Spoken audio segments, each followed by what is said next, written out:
भैया बहनों, मैं सरस्वती शिशु मंदिर कैलाश नगर कक्षा दशम के हिंदी आचार्य पूनम तिवारी बोल रही हूँ। आज हम पाठ 3.1 माटी वाली पढ़ेंगे। यह गद्यांश इसके लेखक विद्यासागर नौटियाल हैं। माटी वाली एक हरिजन बुढ़िया थी जो टिहरी शहर के घर घर में मिट्टी देने का काम करती थी। बहुत गरीब थी, वो घर घर जाके मिट्टी देती थी और उससे घर वाले जो हर घर में जो कुछ भी देते थे वो अपने घर लेके आती थी। हर घर जाती थी, मिट्टी देती थी और वो मिट्टी देने का कारण था कि वहाँ टिहरी शहर में चूल्हा चौके में जो चूल्हा खाना बनाने के बाद जो लिपाई पुताई चूल्हा में होती है वो मिट्टी काम आती थी। तो माटी वाली वही मिट्टी हर घर में पहुंचाती थी। अगर माटी वाली मिट्टी ना पहुंचाए तो किसी भी घर में चूल्हा ना पोताए। तो माटी वाली हर घर में मिट्टी पहुंचाने का काम करती थी और उसके बदले में जो भी घर घर से जो भी मिल जाता था वो लेके आती थी। कभी कभी किसी घर से रोटी जो मिल जाती थी वो रोटी अगर 2-3 रोटी मिल जाती थी तो एक रोटी अपने खा लेती थी, बाकी बची हुई रोटी वह अपने वृद्ध पति के लिए लेकर जाती थी। इस तरह से वो उसका दिनचर्या चलने लगा। एक दिन क्या हुआ कि वो माटी वाली मिट्टी सब जगह दे के आ रही थी। अचानक से जब वो घर पहुंचती है तो उसके जो वृद्ध पति थे, जो हमेशा उसकी आहट से सुनकर उठ जाते थे, बोलते थे, आज ऐसा हुआ कि उसका वृद्ध पति उठे नहीं। वो चौंक गई। जाकर देखती है तो माटी वाले के वृद्ध पति वो माटी में विलीन हो चुके थे, मतलब वो जा चुके थे इस दुनिया को छोड़कर। वो बहुत दुखी होती है। उसके बाद क्या होता है कि वहाँ पर बांध निर्माण का कार्य शुरू हुआ। तो वहाँ पर माटी वाली को बोले कि आप यहाँ कितने दिन से रह रहे हो, यहाँ पर माटी क्यों निकालते हो। माटा खान से वो माटी निकाल के लाती थी। तो बोलती यही तो मेरी जीविका का साधन है, यहाँ पर अगर बांध बना रही तो मैं कैसे अपना जीवन यापन करूँगी। माटी वाली इस तरह से कहती है। और वहाँ पर जब बांध बनाया गया तो पानी पूरा भर गया शहर में, तो लोग जाने लगे।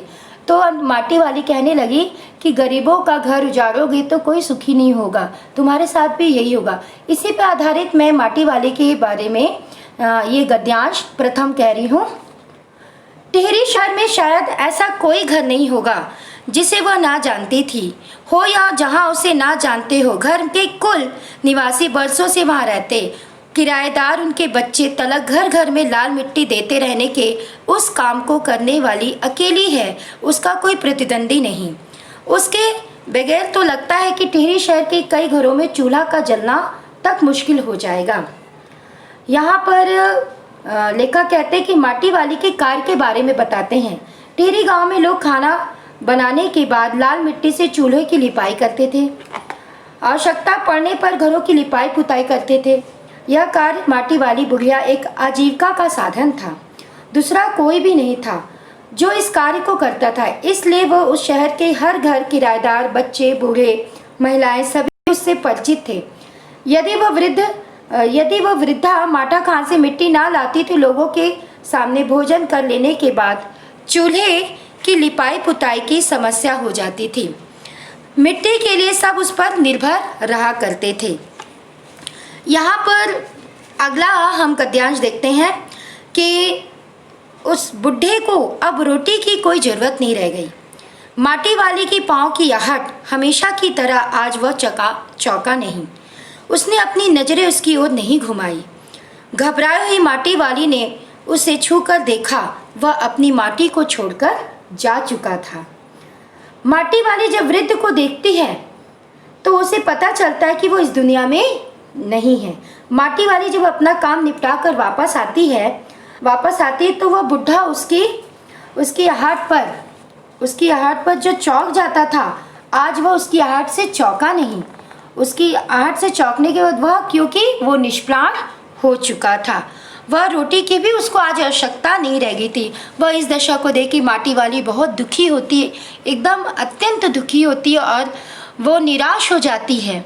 फिर उसके बाद क्या होता है कि वहाँ पर बांध पुनर्निवास के लिए जो सरकारी कर्मचारी आते हैं वो उसको टोकते कि यहाँ से माटा खान से तू माटी क्यों ले जाती है। तो वो कहती कि साहब यही तो मेरे आजीविका का साधन है।